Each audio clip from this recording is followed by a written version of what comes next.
Hello, I'm Georgi Guliashvili, co-founder and executive director of the Institute for Development of Freedom of Information, and it's my great pleasure to open our event of Global Data Barometer results for the Eastern Europe and Central Asia region.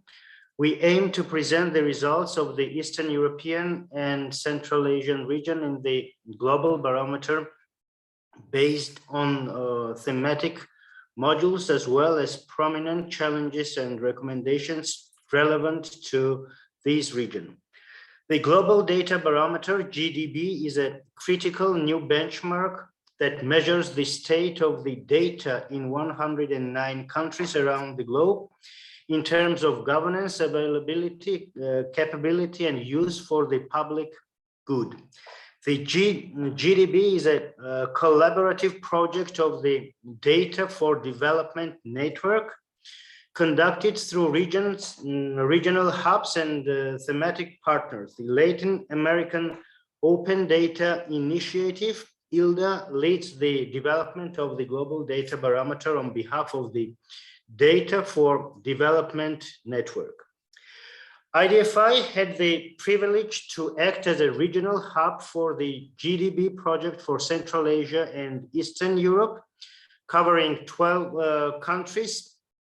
So far, in particular, we have been coordinating the country assessment process in the following states: Armenia, Azerbaijan, Belarus, Georgia, Kazakhstan, Kyrgyz Republic, Mongolia, Republic of Moldova, Tajikistan, Turkmenistan, Ukraine, and Uzbekistan. The global results were published in May this year, and our event is aiming to discuss our regional results with the consideration of global trends, highlight significant challenges, and design possible solutions to those shortcomings. The event is held with the support from the Latin American Open Data Initiative, ILDA, and the engagement of IDFI and national researchers from the Central Asia and Eastern Europe. In the GDB project has been also supported by the United Nations Population Fund, UNFPA, Regional Office for the Eastern Europe and Central Asia, and I would like to express my gratitude for this support. It is a great honor for me to have the Global Data Barometer Project Director, Ms. Silvana Fumega, as a speaker during our regional event. Thank you, dear Silvana, for being with us and for your cooperation and support. It's really throughout the project implementation is much appreciated, and congratulations as well for very impactful results of GDB pilot project so far. We are sure that GDB results and findings will play a significant role in advancing more access to open data in our region, and not only, but beyond in the globe. So before handing over to Silvana for presenting Global Data Barometer and some global findings, I wanted to share some technical details. We have the Zoom participants, and you can use chat to greet each other. In case there are any questions from the participants, please use question and answer in the Zoom, and we will try to address them to the relevant speaker during the panel discussion, which we will have later. You are more than encouraged to ask questions, and moderator will consider them, of course. So now we can start with the presentation of Silvana, who will overview the GDB, its structure, and share some findings from the pilot edition. Dear Silvana, thank you once again for being with us for this project, and the floor is yours. Well, thank you so much. Thank you for the presentation and the brief introduction to the GDB. I think I'm going to repeat some of the things that you already said, but it's okay. And I'm really glad to be part of this conversation. I think it's going to be an important and useful conversation that we are going to have today with the national researchers, with the coordination team, and I'm really grateful for that. So just not to waste too much time, what I'm gonna try to do is give a brief introduction to what the Global Data Barometer entails. I'm gonna try to pack 2 years of work in 10 or 20 or 15 minutes. So please bear with me, as probably there are gonna be so many details that are not gonna be able to include in this presentation, but I'm open to any comments, any questions later when we discuss the results. So I'm gonna share my screen to make things easier. So I think you are all seeing the screen. And basically what I want to say is that the barometer, as it was already mentioned, the goal of the barometer is to provide a new benchmark and the essential data needed to drive a fuller understanding of the state of data for development around the world. And it was mentioned, we have the support of IDRC, we have the support of UNFPA as well. And not only that, I mean, we also have the support of the regional and thematic partners. I mean, here we are with the colleagues of IDFI. They were a key part of the success of the project. I mean, you can see there other regional partners. There were 12. And also the thematic partners that I'm going to go into a little bit of more detail when I'm talking about the modules. On May 11th, the GDB launched the first results of the first edition. This was the culmination of the efforts of over 100 researchers and a network of regional hubs around the world, including, as I mentioned, IDFI. The design of the barometer builds on the previous editions of the Open Data Barometer, ODB, as probably some of you already know, but takes a much broader look at data sharing and use for the public good, including additional attention to issues such as privacy and inclusion. The GDB draws on primary data from a global expert survey carried out in mid-2021 in 109 countries, and it was combined with secondary data from trusted sources to generate a range of metrics. The period, and I think this is important, assessed is May 2019 to May 2021. So probably if you know or see other things that are not in that range, they were not assessed in this edition in particular. And why we started this project? Mainly because the global data agenda has changed dramatically over the last 10 years. Initially, the main focus was on openness, particularly of public data, under the assumption that better open data would deliver better development outcomes. And that's the reason that the Open Data Barometer, our predecessor study, was set up in the first place. However, today we are talking and thinking much more about issues such as privacy, protection of human rights, AI, digital security, inclusion, data governance within countries and across them. And all of these topics can no longer be ignored. This increased complexity of the data agenda has at best only been partially reflected in global measurements, at least until now. So in this context, the GDB has been designed to respond to these issues and to fill critical knowledge gaps on how data policy and practices are unfolding in different sectors, regions, and countries around the world. So basically, this project looks at the landscape beyond just open data and through thematic lenses. They are land, political integrity, climate action, health and COVID, public contracting, company information, and public finance. Some of the numbers here, just to give you a quick look at the first edition: 109 countries, 12 regional hubs, including IDFI, as I was already mentioned, 6 thematic partners, 39 indicators, and more than 60,000 data points. Inside the report and the website that I'm inviting you all to check, you can see also information about more than 1,100 data sets, more than 900 frameworks, and more than 70 open data initiatives. And as mentioned before, this project looks at data issues through 4 pillars. Those are data governance, capability, availability, and use and impact of data for public good. And all the indicators that I mentioned fit these 4 pillars via 2 core modules that are governance and capability, and 7 thematic modules, 5 of them in partnership with expert organizations. In that sense, political integrity module was developed in partnership with OGP and Transparency International, public procurement in partnership with open contracting, company information in partnership with open ownership, public finance in partnership with gifts, and land with land portal. And also we have other 2 modules on pressing issues such as climate action and health and COVID. Here you can see a little bit of the structure. I mean, just to give you an idea on how complex the structure of the GDB was. And in order to gather all this data, regional partners hired national researchers who were trained according to the GDB handbook. And after the researchers did the fieldwork with the help of coordinators in each of the regional hubs, a review was conducted with the support also of the from our thematic partners. In spite of that, responses and justifications are available on our website, as well as a feedback channel in order for you to share any comment, questions, or feedbacks to help us continue to improve our work moving forward.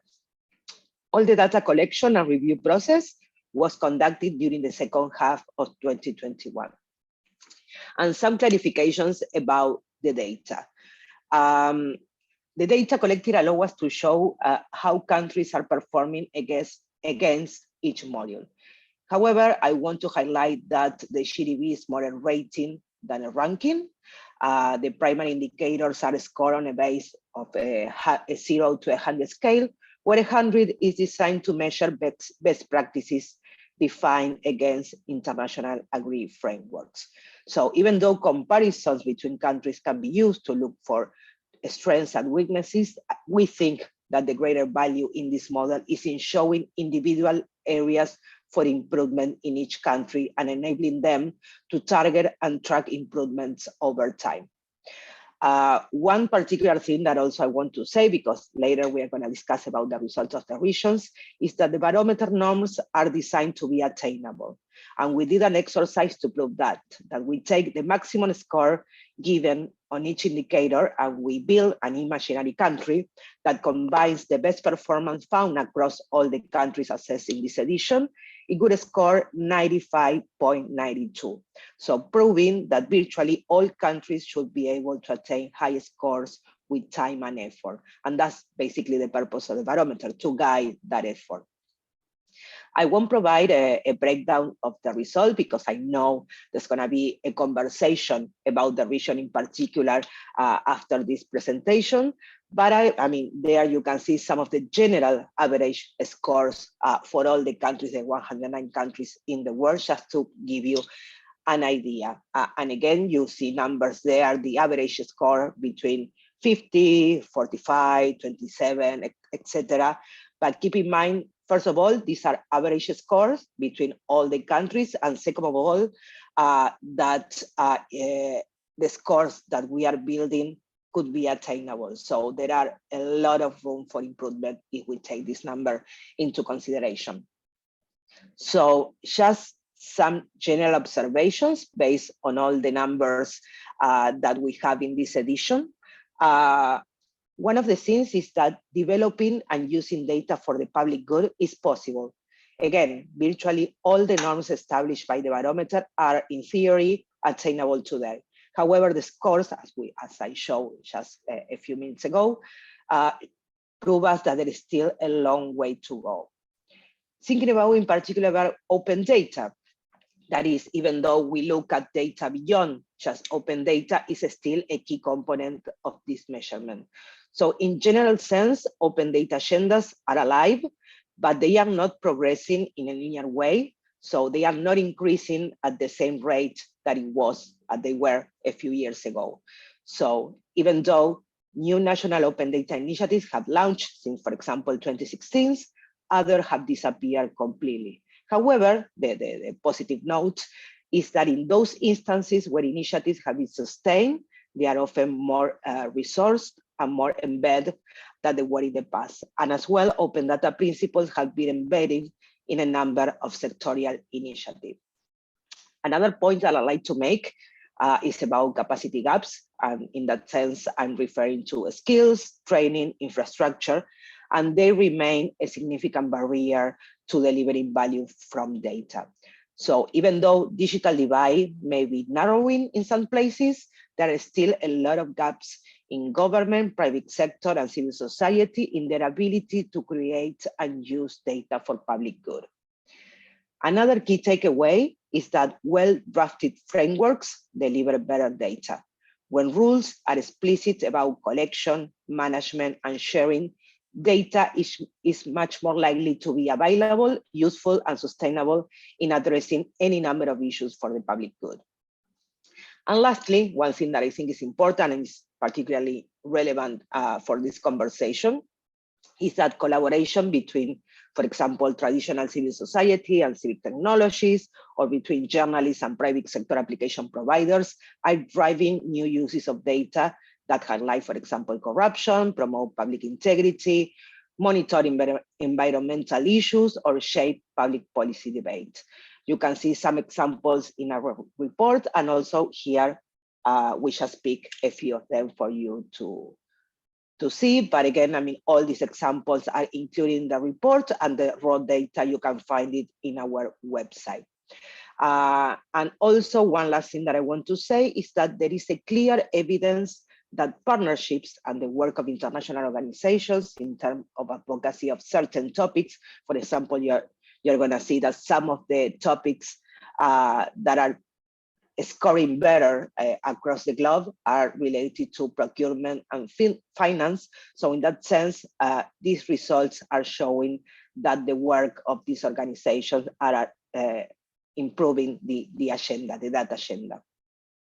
So I'm going to stop here because I don't want to take all the time, and I want our colleagues there to talk about the regional findings. But before that, I want to invite everybody to check the results and the reports, also with the analysis from IDFI included in our report, and also all the data that you can see from the various countries that are included in the region. So I'm going to stop here, and I'm open to any comments or questions that come up during the conversation.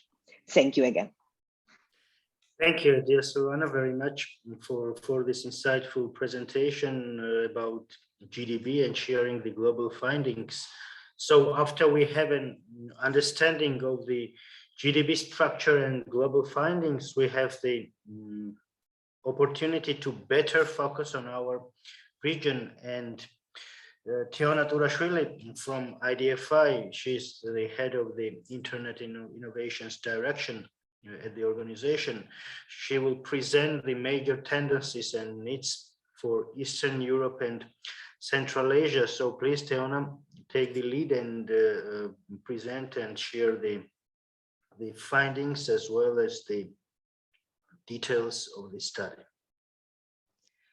Thank you very much. Thank you, Georgi and Silvana, for your opening remarks, and also Silvana already somehow overviewed major structure and major some kind of tendencies regarding access to open data at the global level. And I would highlight here that some of the tendencies which were observed at the global level, it was relevant for our region as well. And now I will share my slides and start with our region. So as for major some kind of tendencies, now it's better, yes. So to look at the data, actually, our overall score for our region was 33, about 33. And as Silvana already mentioned, there is huge some kind of potential for improvement in the future. And this score is also obvious for the region. And if we look at global scores, our region scores are marginally below the global average on the capabilities. So which means that we have a lot to do in this direction. As I remember from Silvana's presentation, on the global level, this capability score was 50, and we have about 36 in our region. So in this, not 37. yeah, so it means that we have lots to do in this direction. And in case of use and impact, actually, even though we think that our region has somehow quite low scores in this direction, which is about 38 in use, impact and use, but if you look at global scores, actually our scores are a little bit marginally above the global score. So which reflects actually the civil society led use cases of data, which of course is very interesting, but we think that other stakeholders should be also engaged in this process. And in general, actually, our scores demonstrate that there is need for strengthening data governance in our region and adopting more multi-stakeholder approaches to promote data management, availability and use of data for public good. And these are the major some kind of tendencies and what we see in the region. But as for some kind of particular scores, now I will go deeper into the country results. And here in this slide, you will see results for particular countries according to the whole overall scores, because it has a special formula. And if you dig deeper into the methodology, you will understand there's special formula which somehow calculates the scores for particular indicators and particular countries. And Ukraine had the high scores in the region, and afterwards comes Armenia, Kazakhstan, Moldova, Georgia. And as for some kind of countries with the lowest scores, we have Turkmenistan and Tajikistan. If you look at these four key indicators, which are accessibility, capabilities, data governance, and use and impact, Ukraine was the country which was leading in most of these indicators, and Armenia had quite a high score in case of accessibility of data. But in general, and also I would highlight here Ukraine's case, which was quite exceptional in case of use and impact, which demonstrates that they have very interesting data initiatives coming from different stakeholders, especially from civil society and media organizations, and it could be some kind of inspiration for other countries as well. And now I will go through major some kind of tendencies, what we highlighted. First of all, it's about use and impact. Impact was the category what I already highlighted, that it was a major some kind of challenging component for the region, which means that even though we have very interesting initiatives and use cases of data for public good from the side of civil society and partially from media as well, but we see that there is need for engagement of public sector and academia in this regard, and they should also start using data for creating new services, new applications, and even a database, some kind of studies from the side of academia especially. And we also think that, I mean, maybe it's some kind of our reflection as well from Georgian experience, that even though data is very important for civil society organizations to oversee government, but we think that private sector also should start using data for creating new services, so to create some kind of economic benefits out of data. And it also somehow improves our discussion about the use of data for public good in general. And another some kind of tendency is that even though in our region there are several countries where we know that data is very effective for civil society organizations to oversee the government and track public money, for example, but still some countries lack tools for public oversight of officials, and especially we think that some governments are not open for some kind of public participation in decision-making process to use data in this process as well.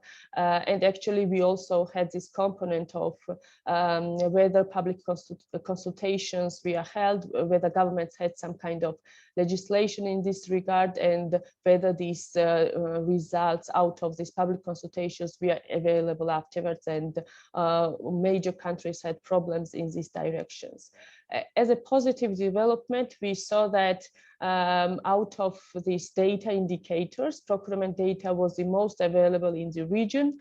Which means that even, for example, nowadays, this is a tendency that open contracting data standards are also implemented in most of the countries.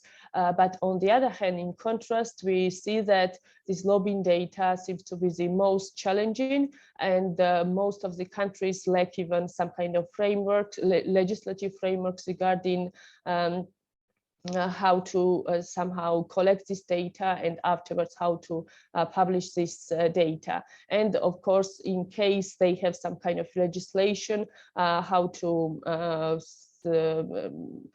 to collect data on lobbyism, they don't publish this data, and the public don't have access to such kind of data.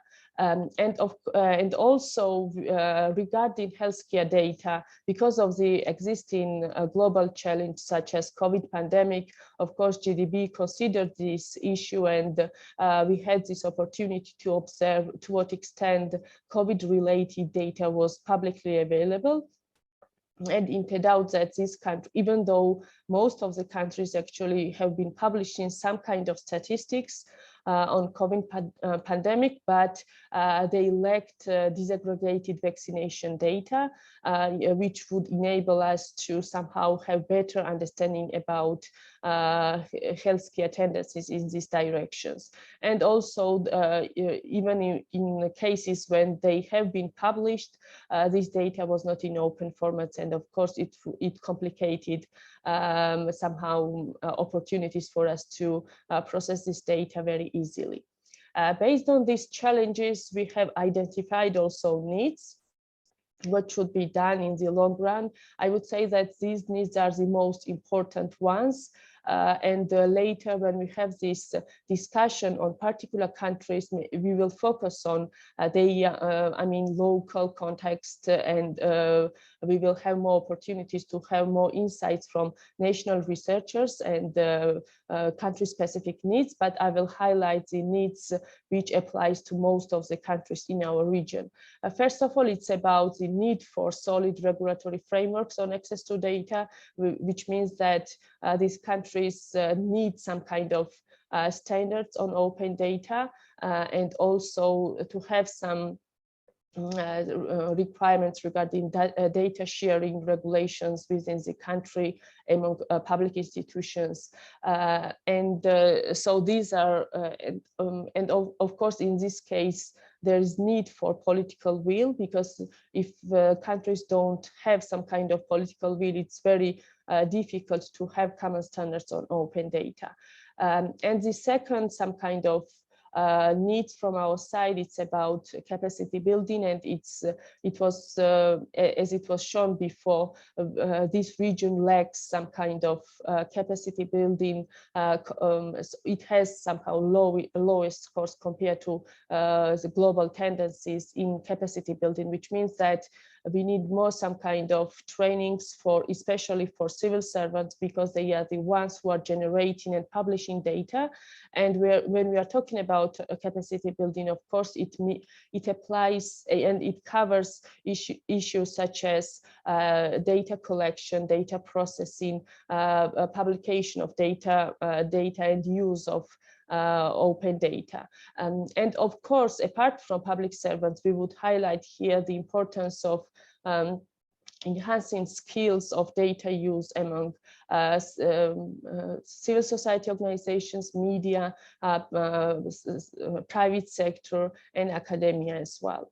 And this third direction, we think that apart from capacity building, we think that in order to have more some kind of impactful and very influential some kind of use cases of data for public good, we need some kind of multi-stakeholder and multi-sectoral cooperation in order to have some kind of more interesting, innovative, data-driven initiatives and projects at the local level. And maybe it could be even on regional level as well. But since we perform low in terms of use and impact, it means that even though sometimes data is available, we need more some kind of incentives and motivations to different stakeholders in order to cooperate with each other, share experience. Maybe they have different background, but they could have some kind of joint projects from common cause. So this will be my some kind of final reflection.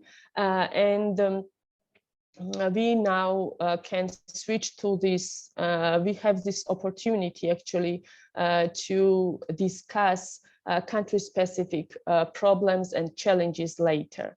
If I may now, I will ask our panelists to join us. I mean, country researchers from different countries. You can switch on camera and we can start discussion, and we can go to the another panel.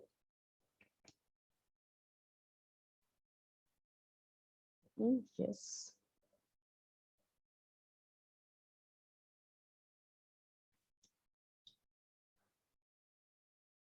Thank you very much for joining us for today's discussion.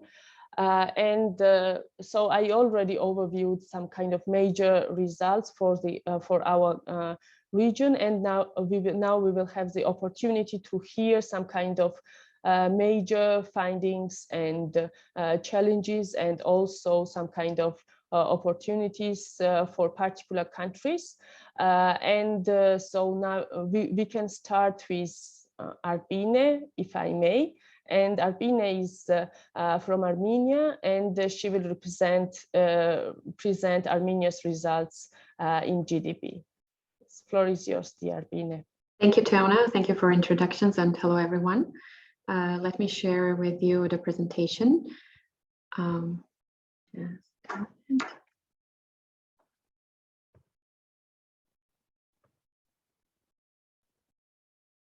Okay. Hopefully you can see this. So I'll briefly introduce you the results from Armenia, and I'll focus mostly on the strengths and weaknesses, so we can discuss what are the areas for improvement and what are the strengths that can be used by other countries. First of all, some generic overview of the country results. Armenia has scored 45 points, which is higher than the global average, and global average is 34 points. This brings Armenia to the second position in the regional ranking. On the right side of the screen, you can see the overall distribution of the scores for Armenia, and as you can see, public procurement and public finance areas are the main areas where Armenia has a better position compared to among other modules. I mean, talking about the comparison with other countries in the region, if we talk about the achievements that Armenia has in comparison, and it can serve as a basis for maybe cooperation and knowledge sharing. I'd like to talk about the modules where Armenia ranked from first to third positions. So political integrity, public finance, and climate action are modules where Armenia is leading in the region. For political integrity, what contributed to this module is the, first of all, the existence of the declaration registry. It is a requirement from the government for high-ranking public officials and also people who are affiliated to them to share their property and income declarations publicly. And this information is not only used by the government, but is actively used by media, and some investigative media agencies even have developed more advanced tools to generate analysis and reports and to dig more into these declarations. The second module is public finance. Here, Ministry of Finance is sharing standardized templates with the state agencies and communities and regional governments, where they input their expenses and overall budget structure. And it is available on government websites as an interactive budget. And here you can see the small screenshot of this interactive visualized budget. Besides this visualization, the users also have an opportunity to export the data in forms of tables, structured tables, and this data is machine readable. So this complies to the requirements of open data and open data standards. As for climate action, so the Ministry of Environment is submitting annual reports where it is specifying projections, vulnerability assessment, and other indicators on climate change, which comply to the requirements of international organizations. However, I should mention that here, although Armenia is ranking the first in the region, there is a lot of room for improvement, because this information is available, but not in machine readable format. Those are just reports that are published in PDF format. So you can't see you can't analyze the historic data, and you cannot do a lot of analysis with that. In this area, it is worth mentioning also the availability of Red Book data. It is not only available on the website of the Ministry of the Environment, but also there is a mobile app where you can explore based within, and it comes with an interactive map, so you can explore within a specific area and read more about the endangered species, both plants and animals. Some other areas that maybe might be interesting for other countries and can be a good example are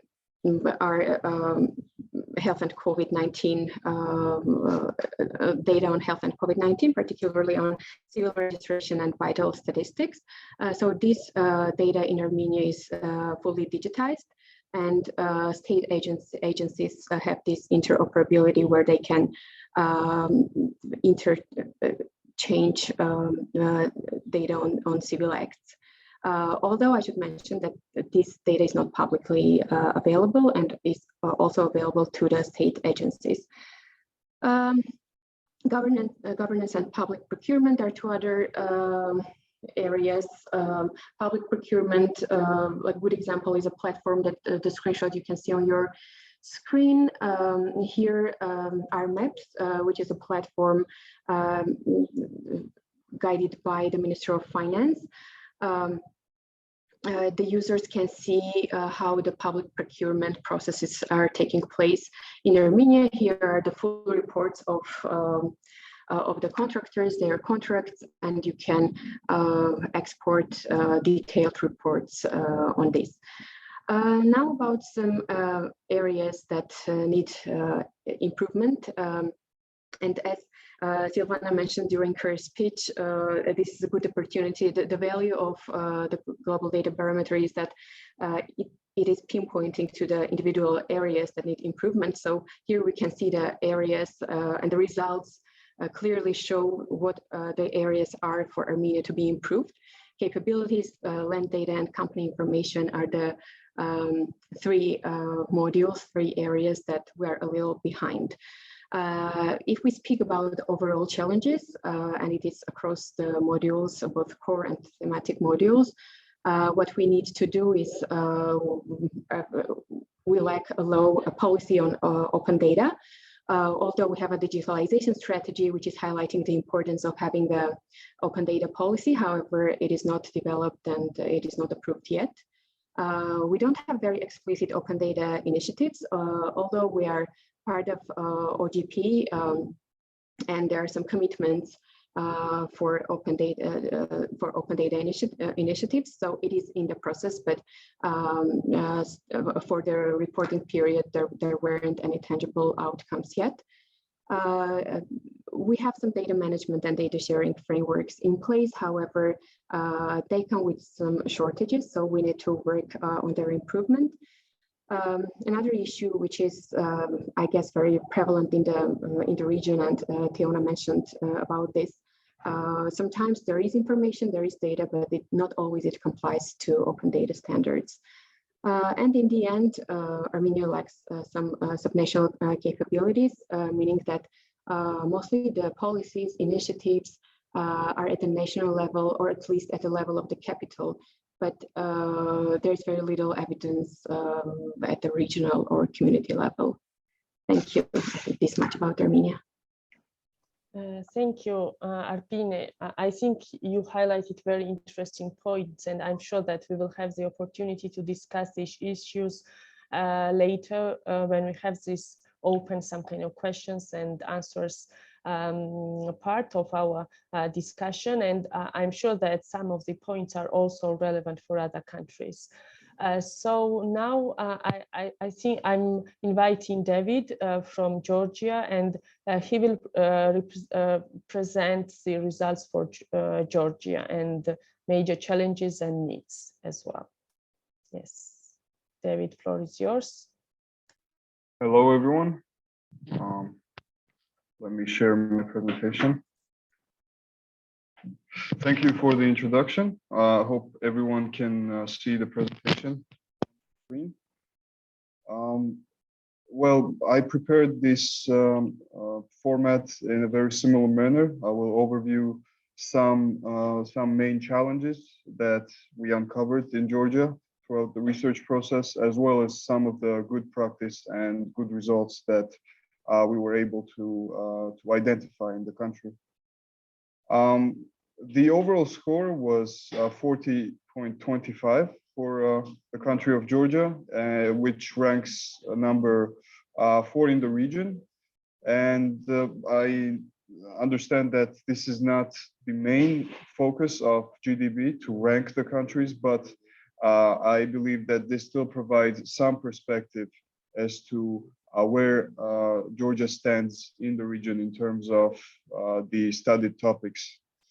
The main challenges and gaps that were identified, first of all, we have to start with the lack of regulatory framework in terms of open data.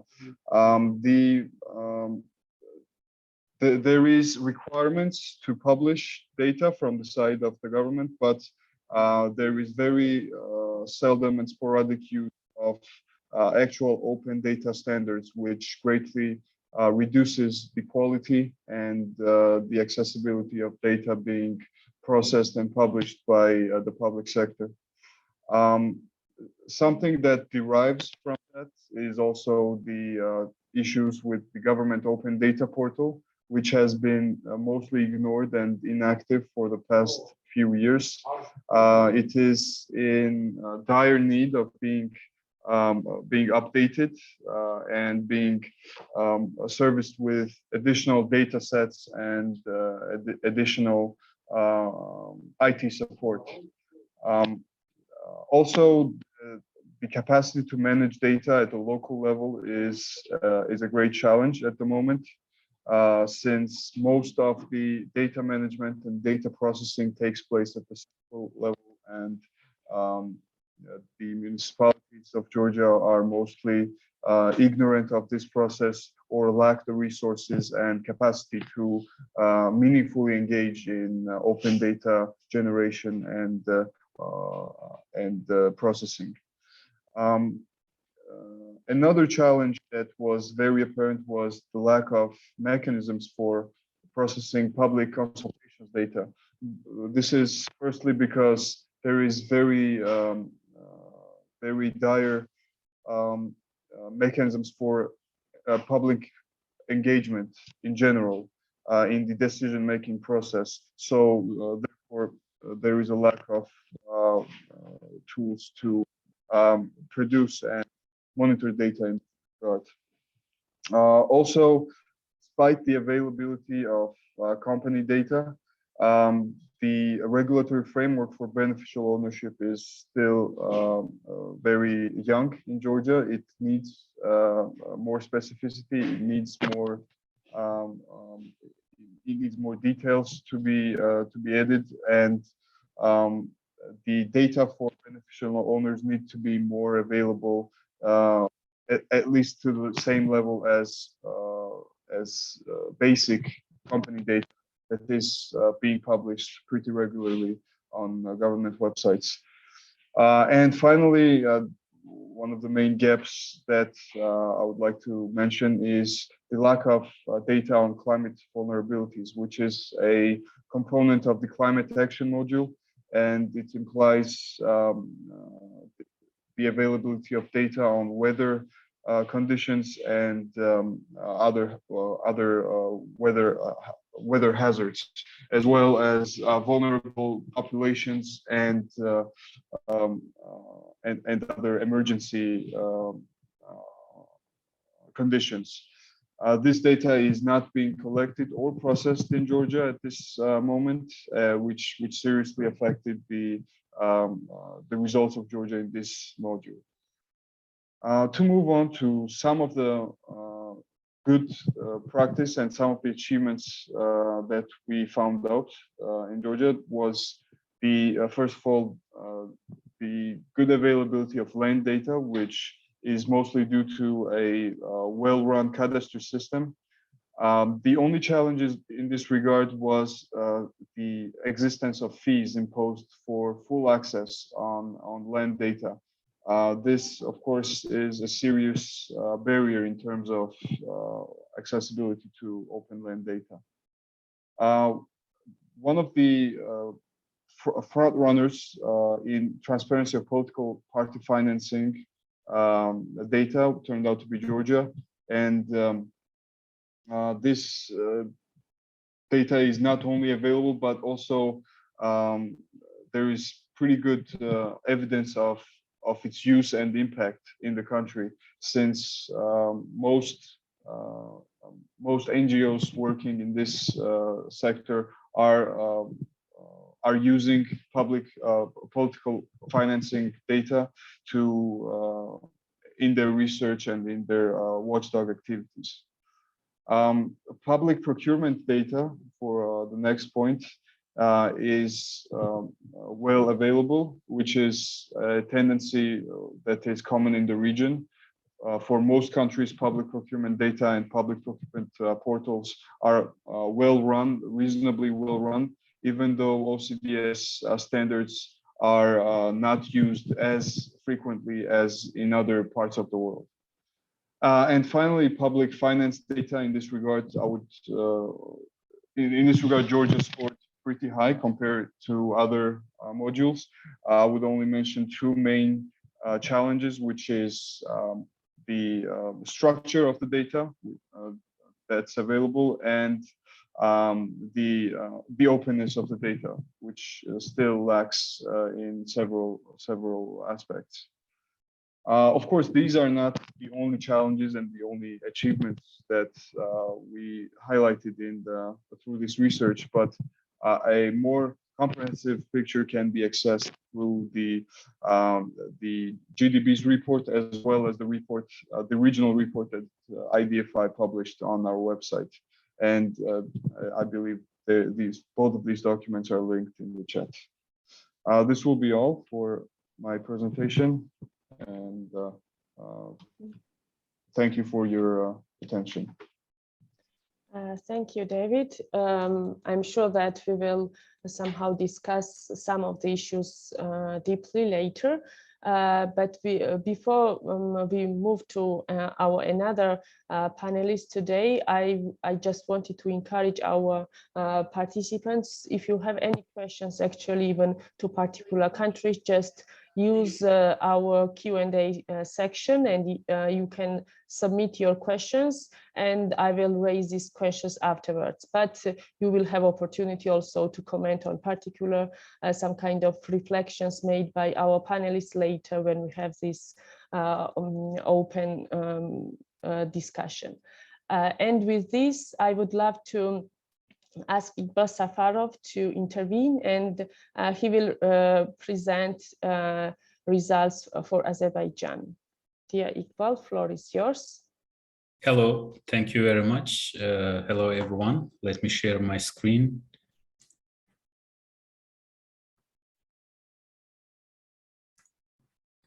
I guess, yeah, now I can share my screen.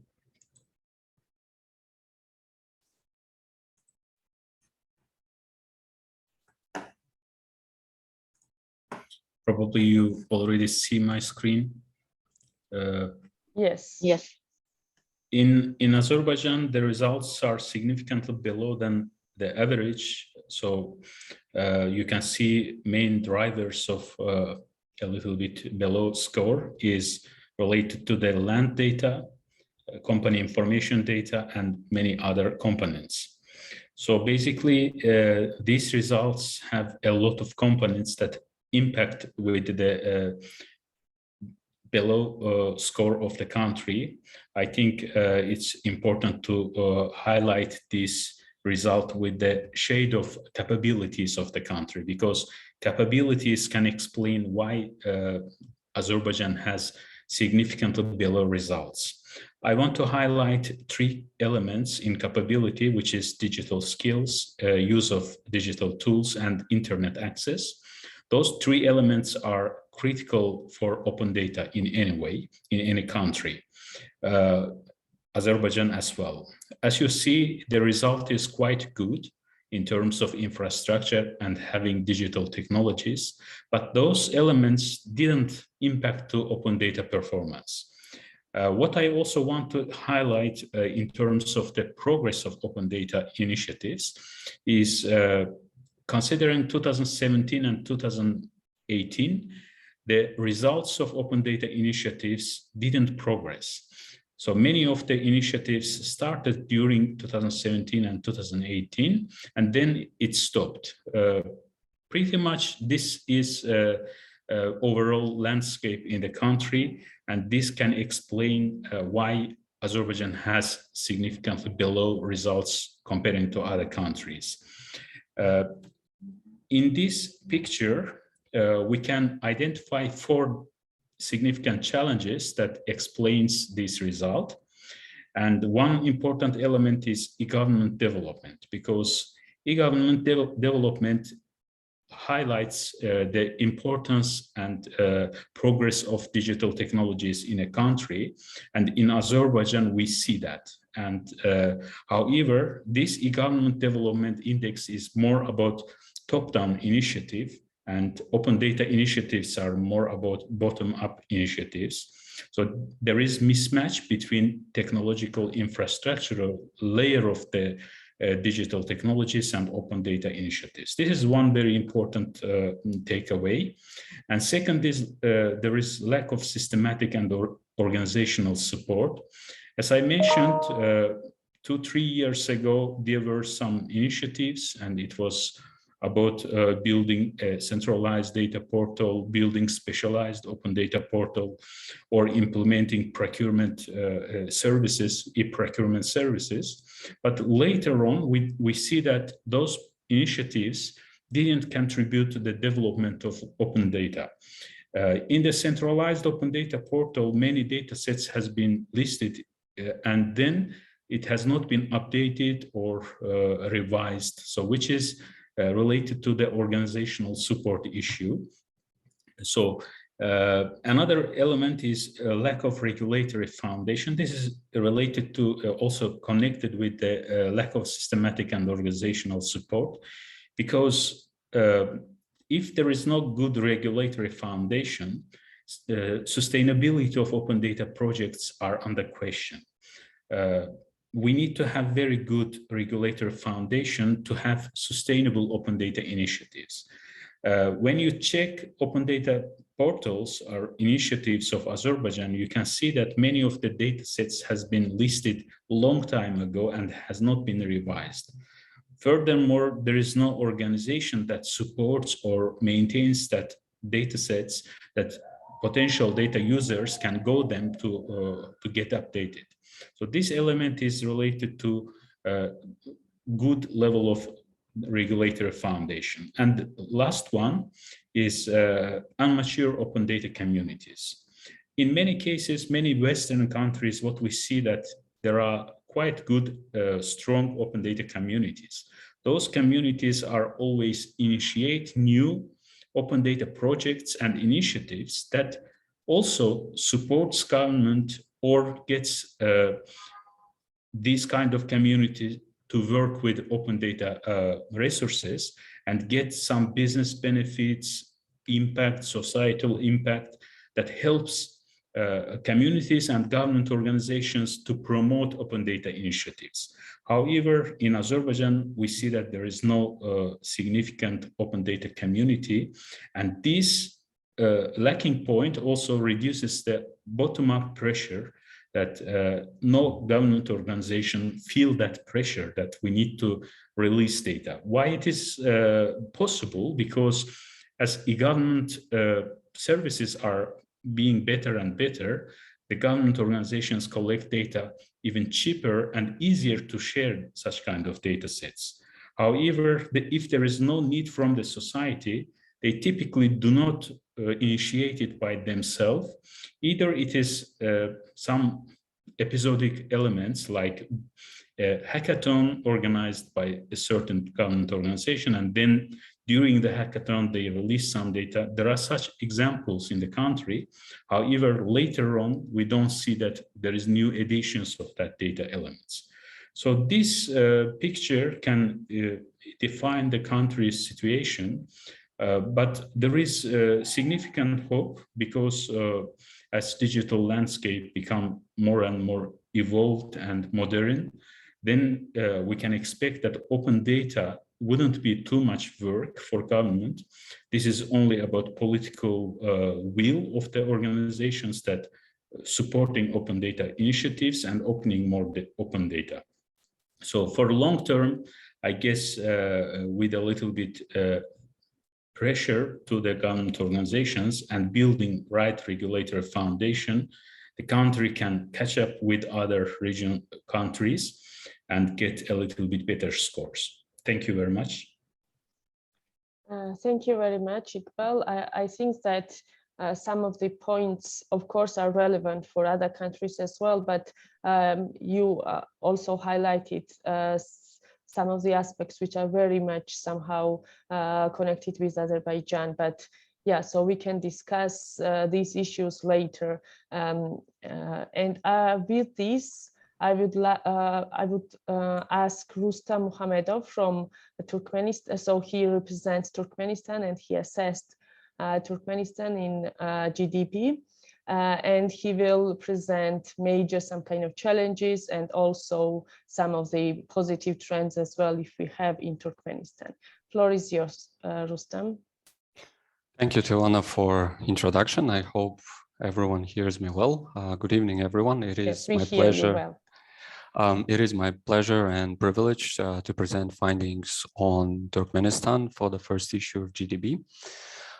So my presentation may be going to be a little different in that it's going to focus more on the challenges and gaps. And I think this is the result of the country's course and the country's overall performance when it comes to GDB indicators. So Turkmenistan scored the lowest when it comes to the region with a total points of 6 across all the indicators. If I'm not mistaken, it is the only country in the region that also scored 0 when it comes to availability of open data, meaning that even though the country got some points when it comes to capabilities and the governance, but then we don't see how these capabilities or frameworks result in a sort of data that is openly, publicly accessible and available across all indicators, including when it comes to climate, health, public finances, political integrity, and etc. Basically, all the indicators that we have analyzed, that I have looked at and analyzed, there is a complete lack of machine-readable, open format data accessible for the people.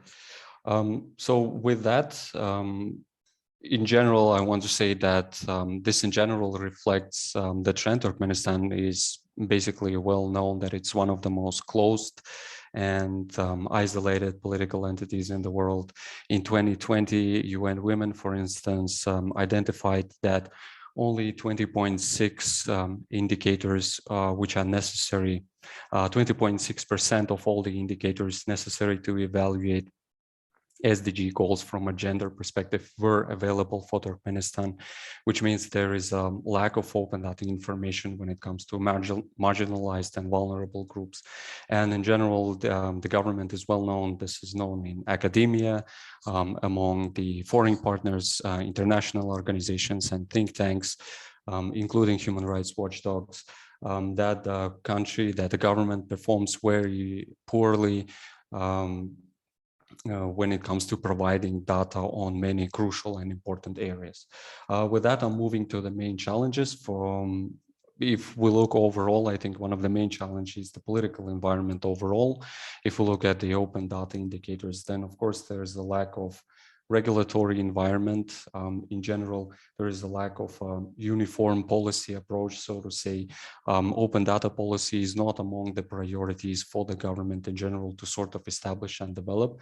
And what I have also analyzed and observed that the existing frameworks, such as when it comes to protection of personal data online, they fall very short of meeting best practices, best available practices, and international standards and international benchmarks, as well as we see a lack of multi-stakeholder and multi-sector approaches, limited engagement from various non-state actors as well, and lack of and very impaired capabilities at the subnational level. So in a sense, this also reflects what Iqbal was just mentioning in Turkmenistan. We also observe this kind of a top-down approach when it comes to not specifically open data policies, but digitalization overall. It heavily focuses on developing the state infrastructure, such as developing interagency data sharing platforms and frameworks. But when it comes to engaging different other actors besides the state, then the government falls short. As well as when it comes to like public finances, public procurement, and all the relevant indicators, we see that, and this is also reflects what IDFI identified for the region, for some of the countries, that there are very limited tools for public oversight of officials and governance processes. This is particularly an acute problem for Turkmenistan. The very few activists from the exile who have focused on these topics, they're usually intimidated and harassed in very different ways. So we see very limited engagement and very limited use of data, and as well as we see lack of conditions for any meaningful sociopolitical engagement. So as we see, there are more challenges and gaps, but there are still very humble positive developments as well. And we really hope that by using the GDB results, the government and various stakeholders can also sort of look at all these positives and all these challenges and gaps and improve the situation in the country. So on the positive, we see that there is some training when it comes to public servants, civil servants at different levels when it comes to improving their digital practices overall.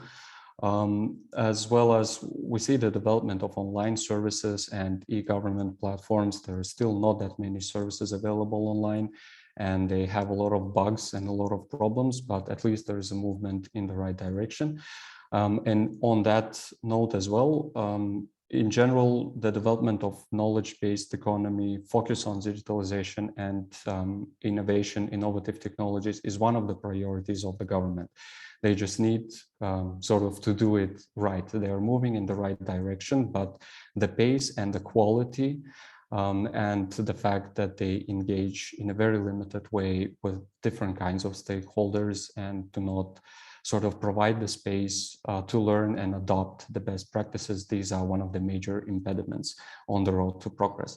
With that, I will finish up. If there are any questions, we'll be very glad to answer them. Thank you for your attention and thank you for your time. Thank you, Rustam. I think that your presentation is a very good demonstration that, for example, when we are talking about this open data for public good, so the accessibility of particular data is not enough, and the activities from the government is not enough, and we need some kind of other stakeholders as well in order to have good performance in this. Yeah, thank you very much, and I'm sure that we will have opportunity to discuss some of the points you highlighted during your presentation, and I will now invite Huriat Hudugulova. I hope I pronounced the name correctly, and she will present results for Uzbekistan. Huriat, floor is yours.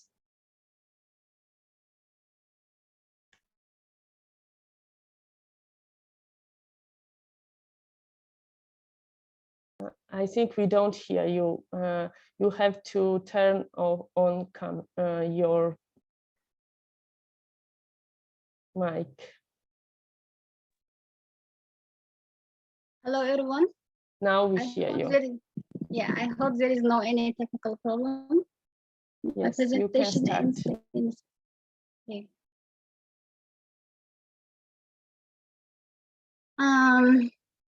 First of all, I want to say I'm so glad to face to meet with such a founders and coordinators.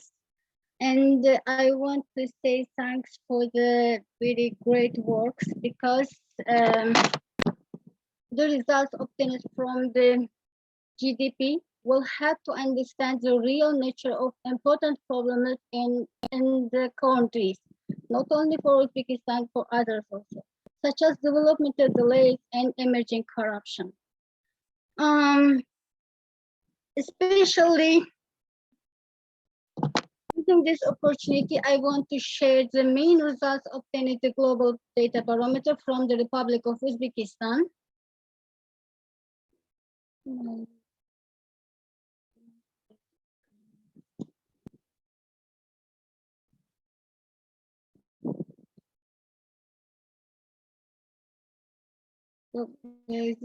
According to the overall results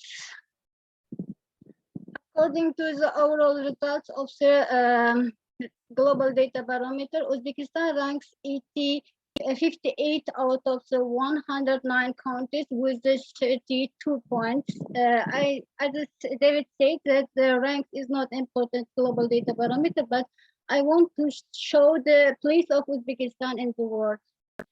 In the case of Uzbekistan, the high scores were estimated and thematic models such as public finance and government, as well as the lowest points are expressed in the thematic models on the political integrity and company information.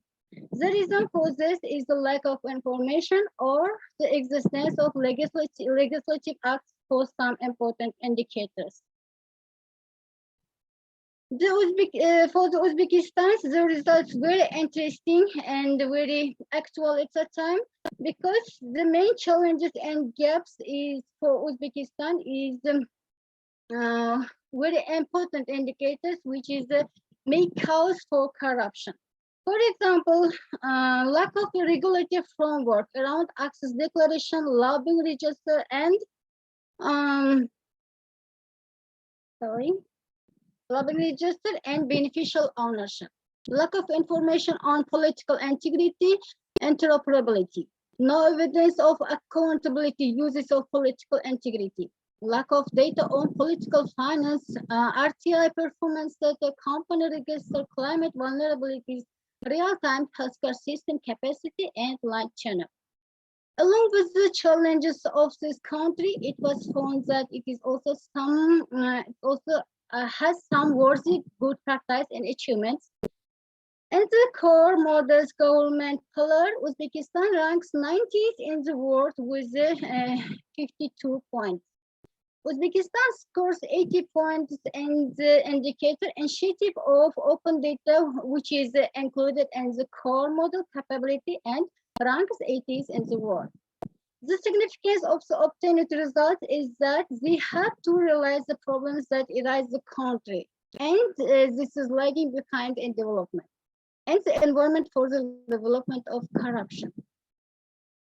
That's it for now. And I have also some number of sound recommendations and other information on how to improve this country's GDP score. And I can present this later through the separate references. Thank you. Thank you, Hurriyet. Yes, I'm sure you will have.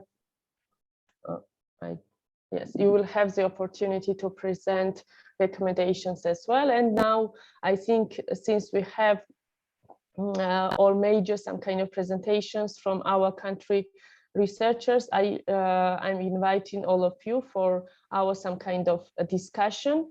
And one of the issues actually was highlighted was about some kind of what could be done as a next stages.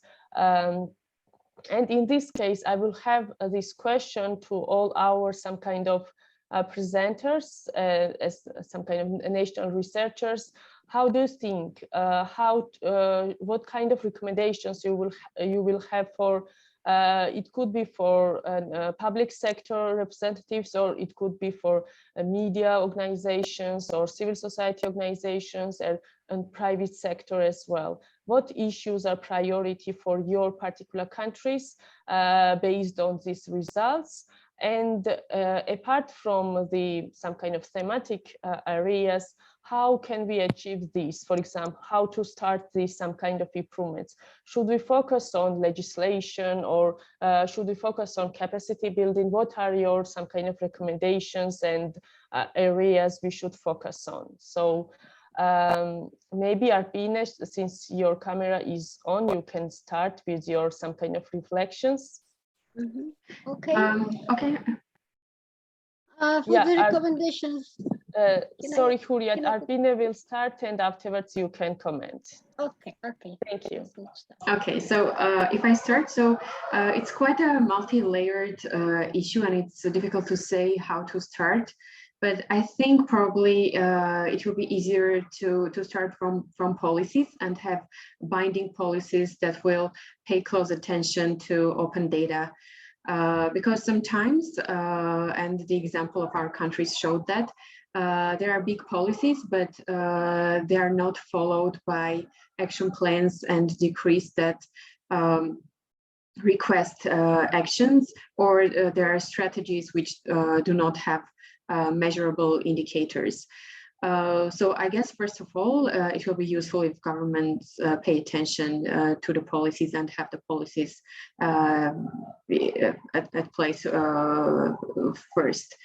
And I think this exercise was a great one to flag the priorities, because it can, in a standardized way, there is an evidence. It is evidence-based issues that we need to work on. So I guess it's a good roadmap for the governments to make follow-up actions. Thank you. Thank you very much. And Iqbal, maybe you would love to intervene. I guess other than policy, of course, policies are quite important to start any kind of activities, not only about open data. It's important in this stage of open data maturity in the world, it's important to start a little bit small, because starting from 2012 or later, a little bit earlier in different countries, open data initiatives targeted to open as much as possible data sets.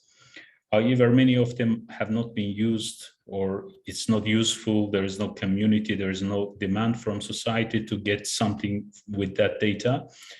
But other data sets are quite critical, like contracting data, financial data, budgeting data. So it seems that for countries like Azerbaijan or other Central Asian or Eastern European countries that do not have good maturity, it would be better to start a little bit small and target the significant data that can create impact. Because open data in this maturity level needs to have good story to share with the community and to show the importance of it. And probably many of the cases we fail to find that important story to deliver to the society.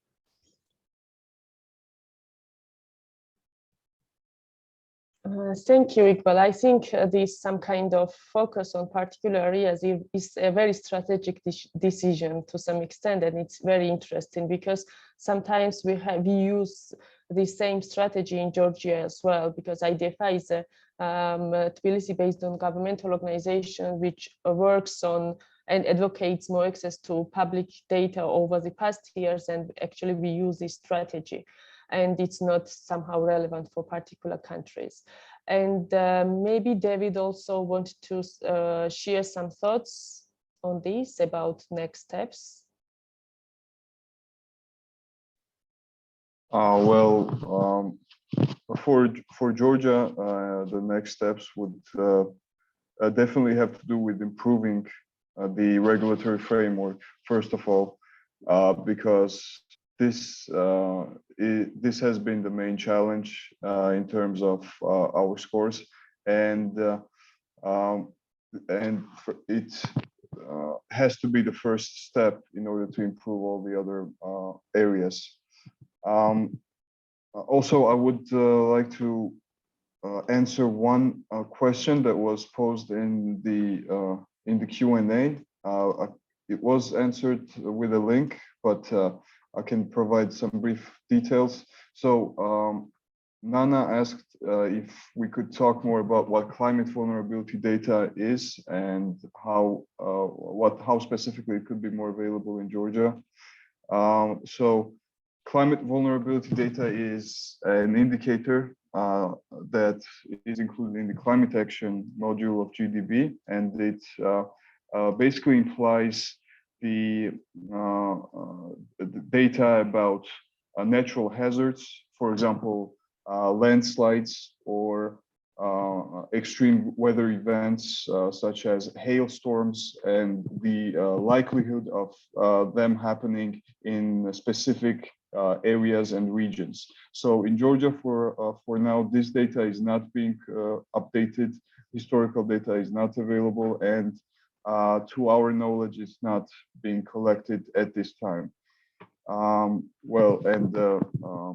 Implementing measures and maybe surveying some good practices from other countries where this data is available would be a first step in improving this indicator. Thank you, David. And also I would here raise some kind of comment made by Silvana in the chat about this published with a purpose, actually referring to Iqbal's comment, which comes from Open Data Charter. And this idea means that even, for example, if previously open data advocates have been focusing on access to public data in general, now the somehow focus is made on demand. So you should publish, first of all, those data which are somehow requested from the society. So, and this point could be considered by us as well when we plan in particular advocacy activities in our countries. And thank you, Silvana, for mentioning this. And now I will ask Rustam, and maybe he has some reflections to share on some kind of future steps which could be implemented by different stakeholders in Turkmenistan. Yeah, thank you. Just a couple of thoughts. Overall, yes, I agree. Particularly when it comes to Turkmenistan, we see an acute lack of evidence-based and data-driven researchers and studies. There's complete lack of any information, and it's very difficult to sort of suggest which way it would be to go, because considering the country's political environment, the government is unwilling to share certain information that it considers to be too sensitive, in a sense that it sort of undermines the positive image of the country that the authorities try to build. I would totally agree that we need to sort of tackle these kind of issues across different fronts. So developing a proper policy frameworks is very important, regulatory frameworks, as well as developing the capabilities is also one of those important things, because digital divide, digital literacy, low digital literacy, very important issues and undermining factors when it comes to Turkmenistan, particularly. So in that sense, I would say even, like I think Iqbal was mentioning it, even some baby steps or small steps, but taken in the right direction, including through the involvement of foreign partners and international agencies, including like UN agencies, etc. That would be much better than sort of expecting some radical changes happening all at once in Turkmenistan's political environment, particularly when we look at Turkmenistan. Sometimes we have a well-developed policy frameworks that sometimes even meet international standards, such as our law on mass media, but then the reality on the ground is completely opposite and different. And there is this great mismatch. So even sort of bringing these things together also would be something great. I mean, even if there are no immediate and radical breakthroughs, but as I mentioned previously, even some smaller steps but in the right directions would be something hugely positive. And in that way, we can start with the information that the government may not consider as sensitive, such as land information, certain topics when it comes to climate vulnerability issues, for instance. So that would be sort of a good way to start. Thanks. Thank you, Rustam. And maybe Hurriyet also would love to share some thoughts. Yes, I have some recommendations. In case of Uzbekistan, the line between politics and business remains blurred. That's why I have some recommendations, the priority recommendations. First of all, to ensure that the legislative acts for the formation of information about the asset declaration, the lobbying register, and beneficial ownership, and to be provided their publication as open information. Second one, to ensure the openness of political finance information, that is information about the financial situation of political parties and political companies, including their income, asset, and liability. Third one, to ensure the openness of information about companies registered in this country and the National Register of Companies. For example, Uzbekistan score and this thematic model, such as company information, is 0. It doesn't mean there is no information. Information exists, but it is not publicly open. Next one, to ensure to ensure openness of information on land ownership. Fifth, to ensure that the following information about climate vulnerability is published as the open information. Information about the quality, availability, and scarcity of the city water. Information on the use of agricultural methods and crop varieties resistant extreme temperature, rain, and cases. Information on the population access of early warming systems about disease and extreme weather events. And Uzbekistan is an agricultural country. That's why information on the scope of agricultural land protection of fertility restoration programs.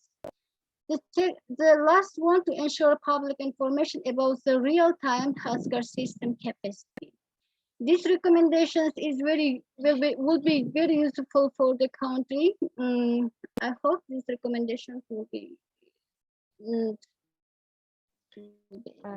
Thank you very much. I think during this first round of some kind of ask and questions session, so we very much focused on the government, on particular some kind of the need for improvement of legislation and improve the access to particular types of data. But now I would love to talk about other stakeholders as well. We saw that even, for example, in previous times, much focus was on availability of data when we have been assessing access to open data in particular countries. But now, since we are talking about how this access to availability of data could have on well-being of citizens and what kind of benefits open data could generate for public, we see that there is need for engagement of other stakeholders in using data as well. So in this case, what kind of role you see for different stakeholders, not only about, and I'm talking about not only about civil society organizations, but also media, academia, and the private sector as well. And from your understanding, are they somehow engaged in these open data initiatives? And if not, what should be done? How to motivate them to engage in this some kind of domain? And yeah, maybe Arpine, you can start because you were the first, and afterwards our colleagues will join. Thank you, Teona. It's a very important question. We can't blame just the governments for all the drawbacks in open data, because other entities like academia, research institutions, CSOs, they are not only the users of information, but also they generate information. So in this term, the collaboration between government and other organizations is crucial to include like all the needs from different stakeholders to address all the requirements and to generate something together. And I guess like methodologies like of design thinking and other innovative methodologies that can bring together and make the stakeholders to ideate together will bring better outcomes, because the structure and the content will be more tailored to the needs of different stakeholders. Thank you. Thank you. And maybe Iqbal, you would love to say something on this? Yeah, this is, I agree, it's quite important point. But there is a little bit difficulty because in academia and specifically journalists, they typically have direct connection with the public organizations. If there is a will from the public organizations, they can get data without opening it to public. So in this regard, public do not have information about that data because it is going from a certain organization to a certain researcher, and they research that data and publish research results. So this is not open data per se. Of course, it is contributing to the landscape, it adds value, but it is not considered open data. This is more about the willingness of government organization to share data. And this is also culturally accepted, if it is culturally accepted to give that kind of data sets. Of course, the principles of open data says that if you want, for public organizations, if you want to reduce the number of requests, you need to open it, and then people will take it from there. However, it does not work this way because either because e-government systems typically do not consider open data as a click of button to share data. It's extra work for public organizations. There is no demand. If you publish it, nothing happens. When you go to centralized open data portal, you see that a certain data set has not been downloaded. This demotivates government organization to do this kind of circles. However, if there is a will and if there is direct communication, and which we see in many universities or academia, they directly approach the government organization and take data. So, of course, we would like to have this kind of data sets in open data portal, and we would like to see the research related to a certain open data to be linked. It's not only about data, but it is also about stories behind of that data.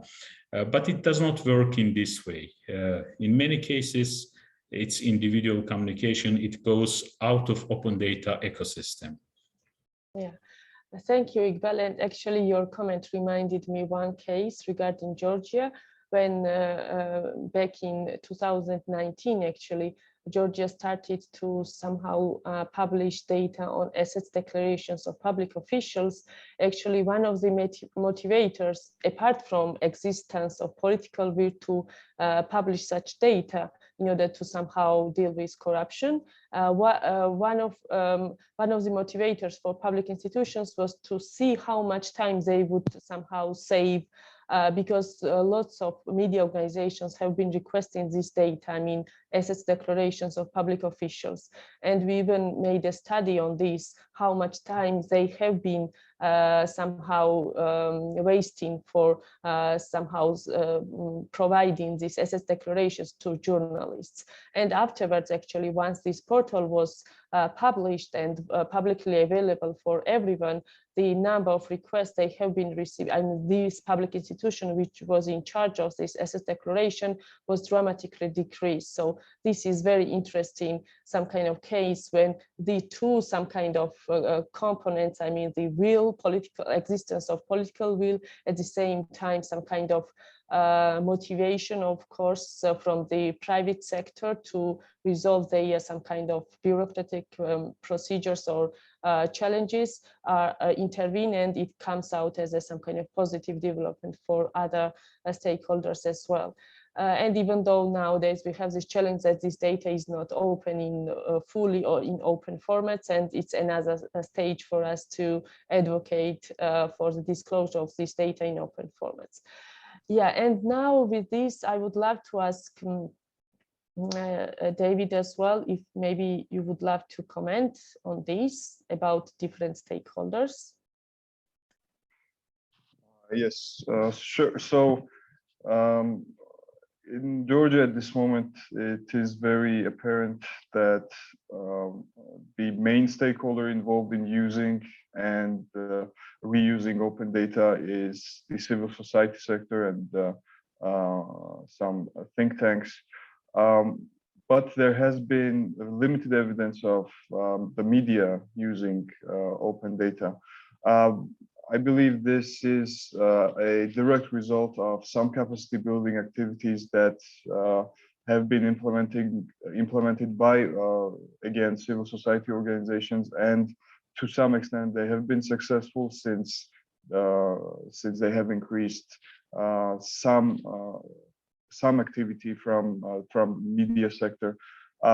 I believe this type of trainings and this type of capacity building activities could also be implemented for other stakeholders, such as academia, for example. Maybe some universities could integrate these short capacity building trainings into their curriculum, maybe for private sectors as well. Also, another very important factor that has boosted the use and impact of open data in Georgia is the existence of third-party portals that convert some government available data into open data to make them more accessible and more processable by less equipped stakeholders, in this case, the media, for example. We have several cases of this in Georgia.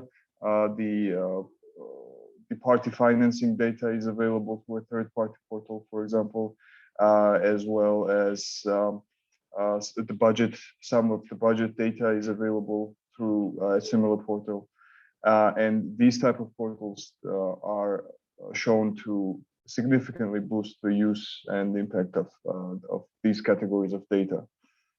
So these are definitely some things to consider, and maybe also export and implement it in other countries. Thank you, David. And maybe Rustam also wants to comment on this, because I know that he already somehow highlighted this aspect during his presentation, how there's no significant activities from other stakeholders, but still, how do you think how we could motivate these other stakeholders, and who could motivate them? Yeah, if you have any thoughts on this. I'll be just very short, very brief comment. Yes, the country has a very difficult political situation, but I would say that one of the striking things about Turkmenistan is that there is in general a very little discussion when it comes to open data policies. And I think one of the major reasons is because there is a very little awareness in the population in general and among various stakeholders of how and why it is important to have certain data publicly available and how this kind of data could actually benefit the country's development and in general, say, state-society relations and etc.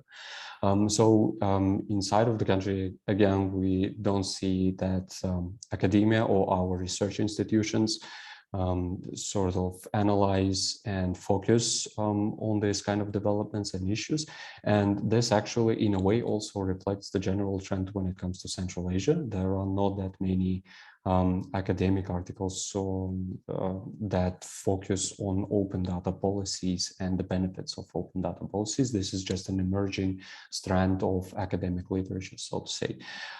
At the same time, we do have certain civil society institutions, human rights watchdogs from outside of the country that are actually using open data sources of the countries that they are based in order to reveal certain corrupting practices of our government, such as one of our organizations was actually using UK company registers to identify certain companies linked to our political elites.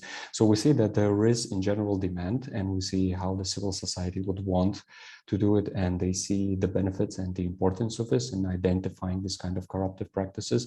And I think this is one of the main reasons why our government still holds a very tight grip when it comes to the information and holds the monopoly.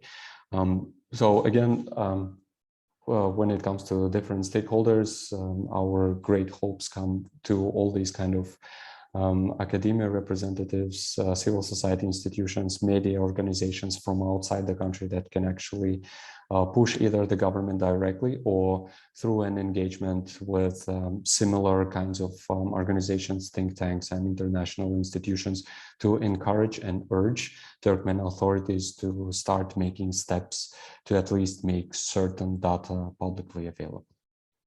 Thank you. Thank you very much. And Hurriyet, would you love to comment on this as well?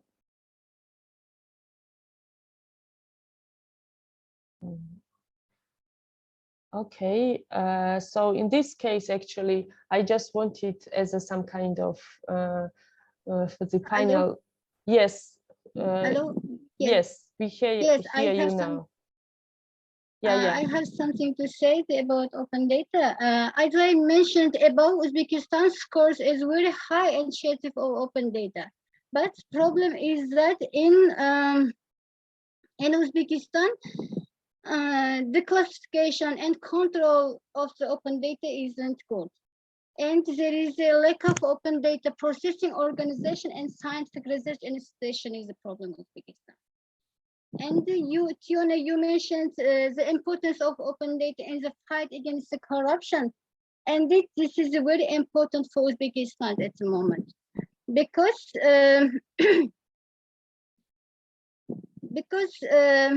in Uzbekistan's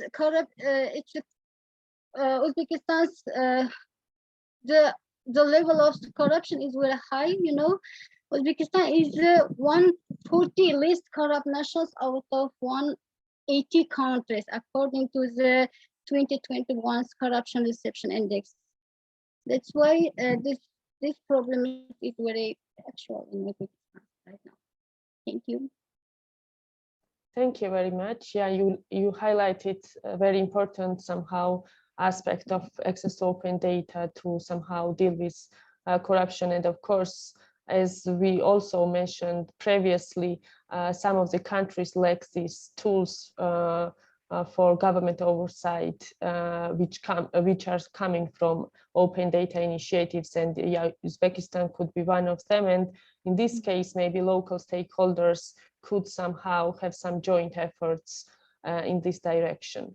So with this, I would love to just ask our panelists to make some kind of final comments. How do you think, how could we use GDB results for our advocacy efforts? I mean, do you see some kind of potential in local advocacy efforts with the use of GDP results, and how would you somehow envisage such kind of initiatives? Should we focus on, not we, but you as some kind of national researchers, you know the local context better.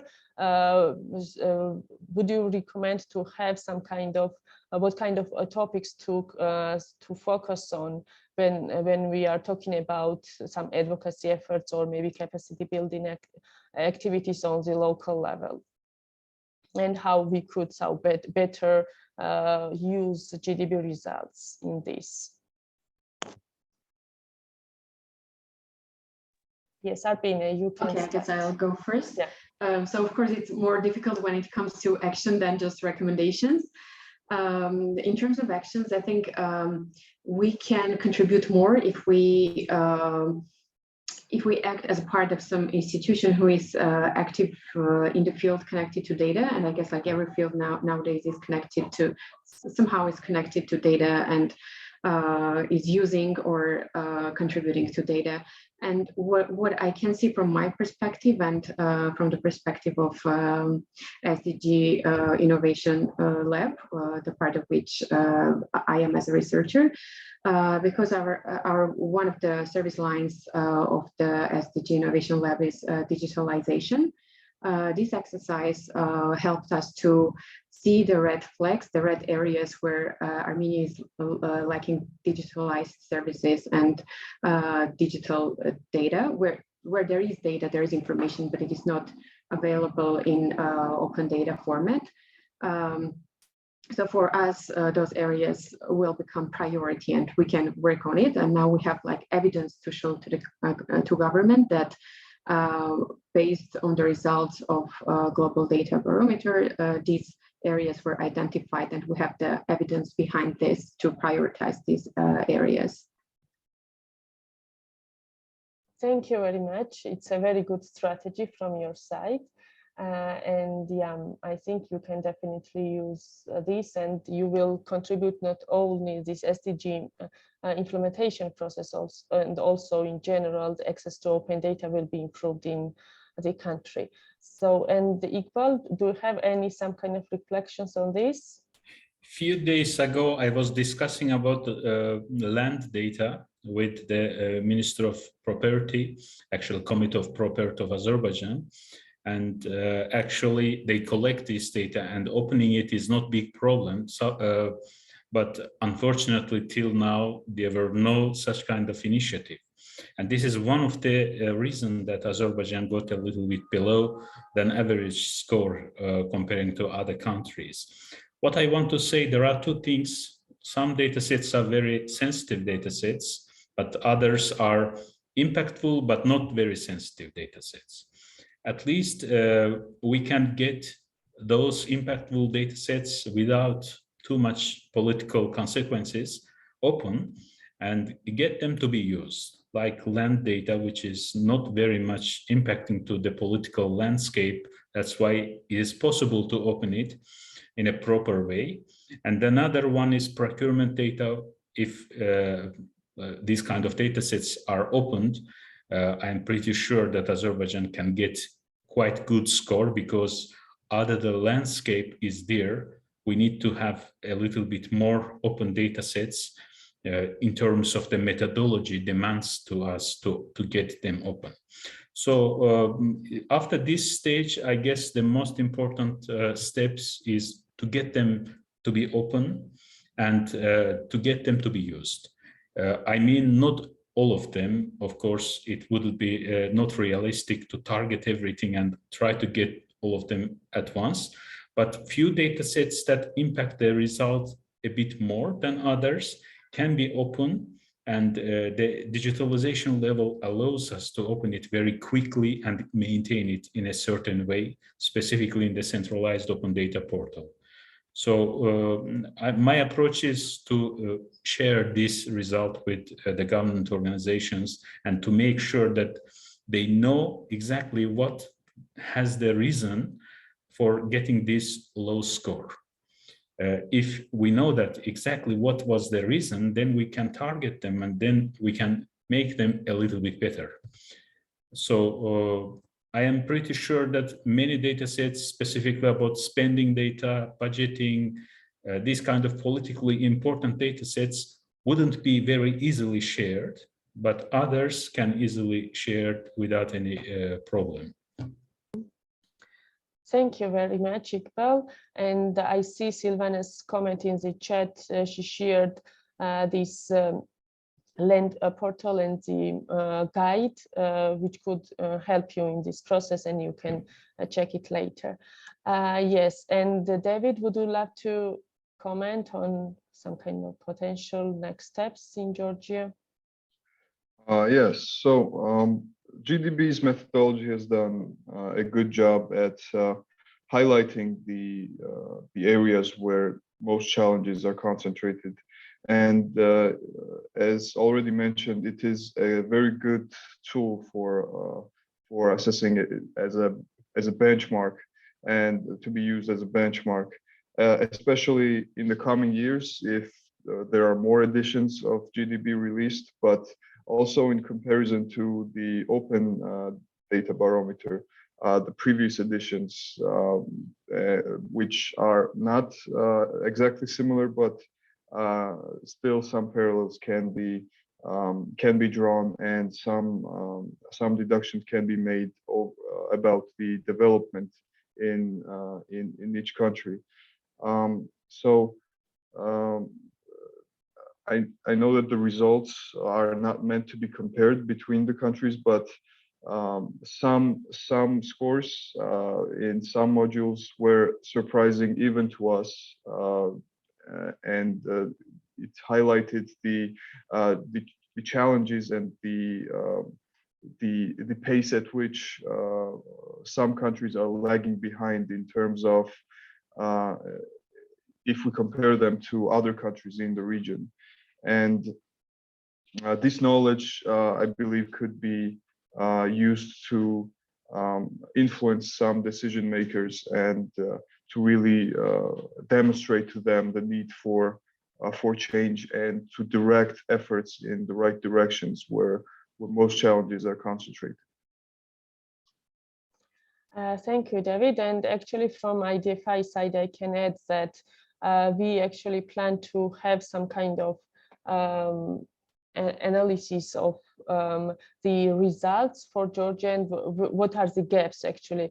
The similar what Iqbal also mentioned with regard to Azerbaijan, and maybe at a later stage we could have some kind of more face-to-face discussion with decision makers as well, how they could improve, and maybe there will be some kind of political will from their side. Sometimes actually there is will, but they don't know that these availability of particular data will somehow improve the performance of country in any direction. So in this case, we will try also in Georgia. And yeah, I think that GDB will be a very somehow important tool for this in this direction. And also we have the information that the government of Georgia plans to adopt open data standards in the future, and of course we will use GDB, some kind of methodology and these international standards in this regard. And I see some kind of comments in the chat from Armenia, and I think I would highlight here that once we are done with final comments from our researchers, we will have some time for open some kind of discussion with the participation of speakers, and maybe later you can also share your thoughts, not only in chat, but you can you can share your thoughts directly. And with this, I would love to ask Rustam, maybe you would love to share some kind of finer thoughts how we could use GDB in our advocacy. Yeah, it's very hard to add something more because I think you guys did a really great job summing up in general the ways that the GDB can be used, and I totally agree with all the points. particularly when it comes to Turkmenistan. I'm repeating myself because of the political environment. There are definitely certain areas which the government considers sensitive, and it would be very difficult to expect that it would make some radical steps toward opening up certain data. But then again, there are certain areas which are not politically sensitive, and there are ways to sort of encourage and urge the government to open certain data that can be actually very beneficial. And I think GDB can use as one of the important tools in this regard, can be used by international organizations, by other, let's call them non-partisan or bipartisan sort of organizations, which can actually convince the government, and the government can learn from all these best practices and standards that are used even on sort of post-Soviet space in Central Asian countries and neighboring regions.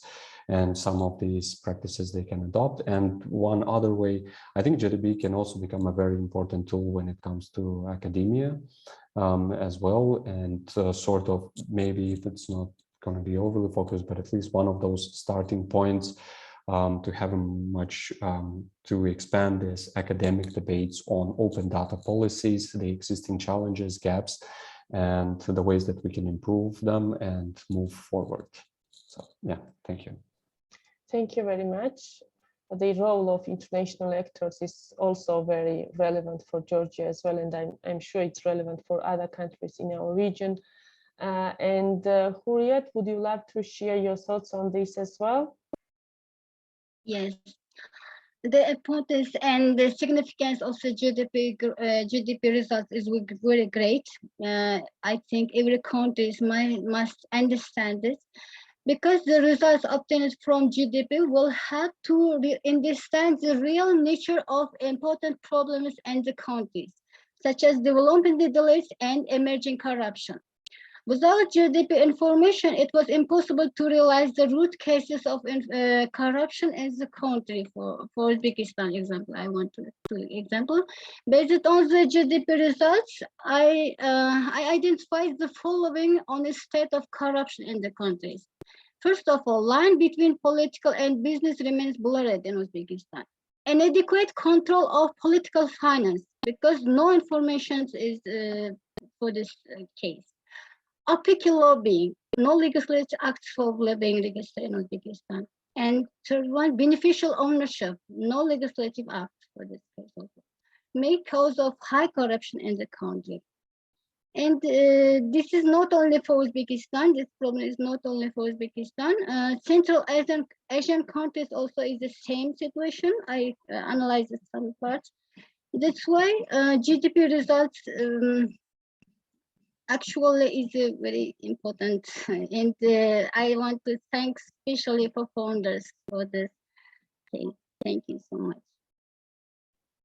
Thank you, Hurriyet. And now I would love to just open our discussion for other participants as well. You are welcome to somehow share your thoughts on some kind of, on everything, on GDP results, on particular countries, or your some kind of suggestions as well, especially on some kind of potential local advocacy efforts, which could be somehow held by others, and also other stakeholders as well.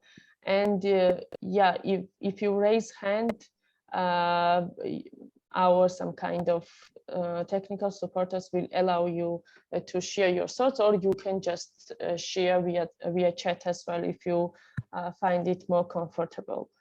I think it was Lilia Afrikian who shared some kind of information in the chat, but Lilia, if you would love to share some thoughts on this particular issue, please feel free to somehow share your experience and use mic for this, if you would love to.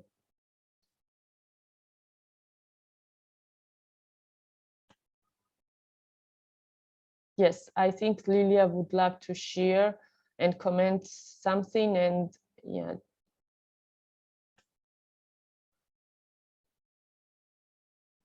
Are you allowed to speak now?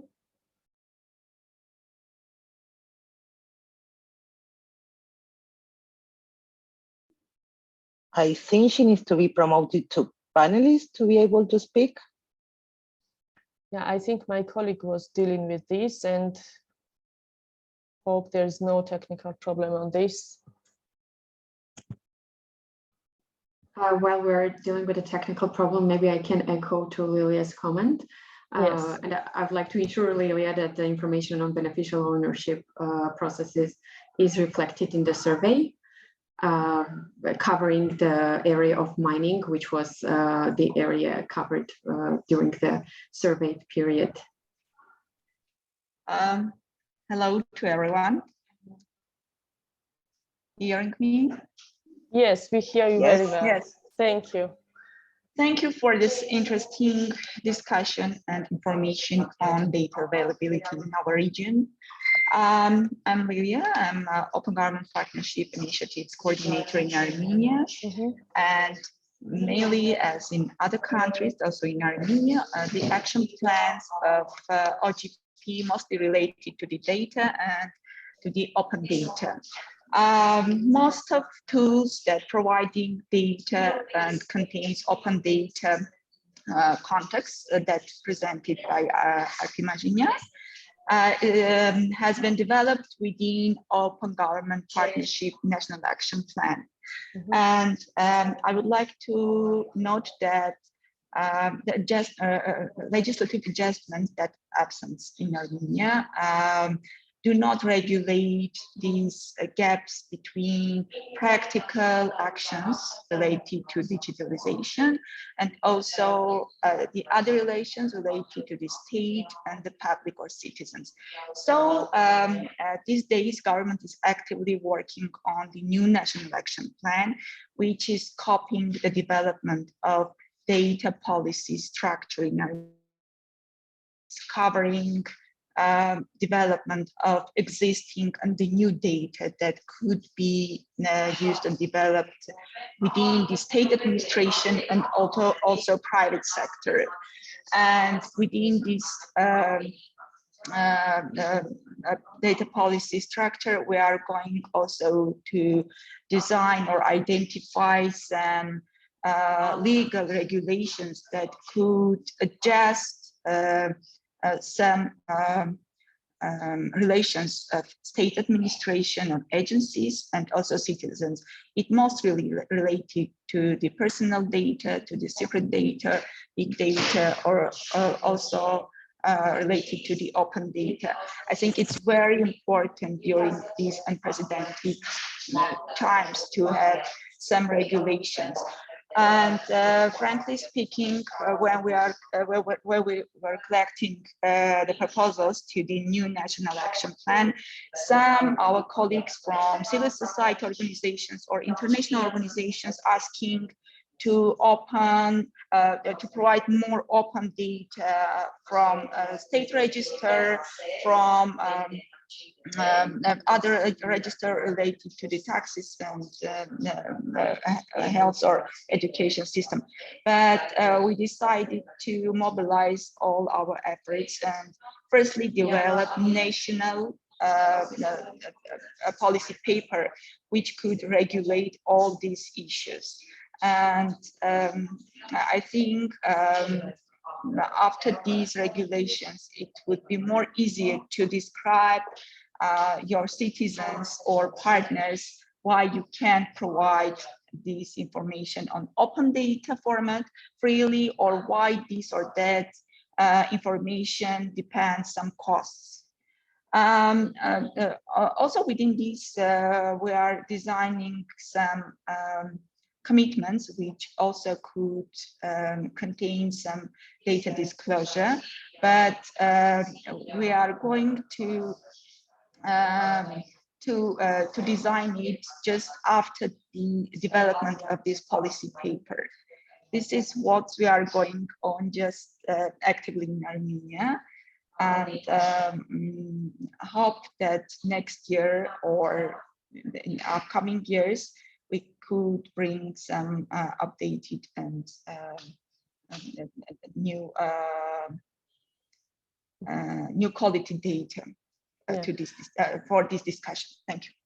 Thank you very much. And I think that you could use GDB, some kind of methodology as a best practice, some kind of standards you could consider as some kind of international standards in this direction. Thank you very much. And now if our participants and our audience would love to comment on any of the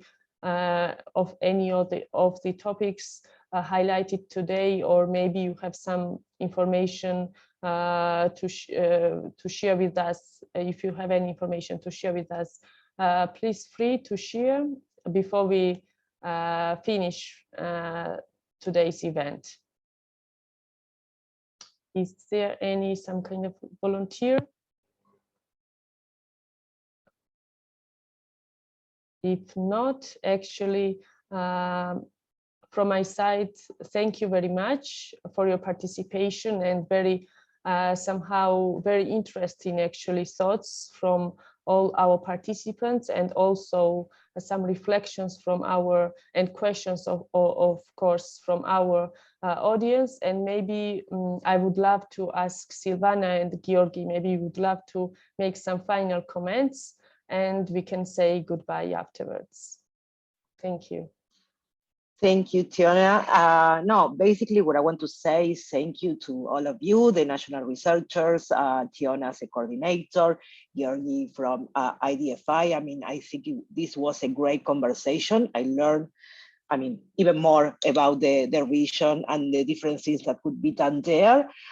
So hopefully there are many more things to do in the future. And of course, you have the support of the GDB team to help you or assist you in anything that you think we can be of use. And again, thank you so much for the invitation. It was a great way to start this day here in Argentina. Thank you. And actually, I think that for IDFI, which works on access to open data since 2009, actually, this is a very great tool now to somehow but actually continue our advocacy for more access to public data. That it just somehow gives us the structure and also gives us overview of existing tendencies regarding particular some kind of sectoral data as well.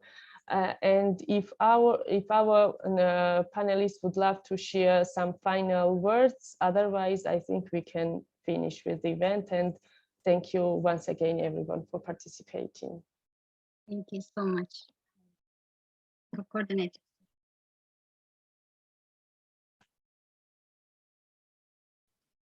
Thanks for cooperation. Thank you. Thank you for your much. great work, actually. Yeah. Thanks a lot for organizing. Thank you. Bye. Bye. Thank you. Thank you. Bye, thank you. Thank you for your work. Take care. To see you again. Thank you very much for organization. Bye.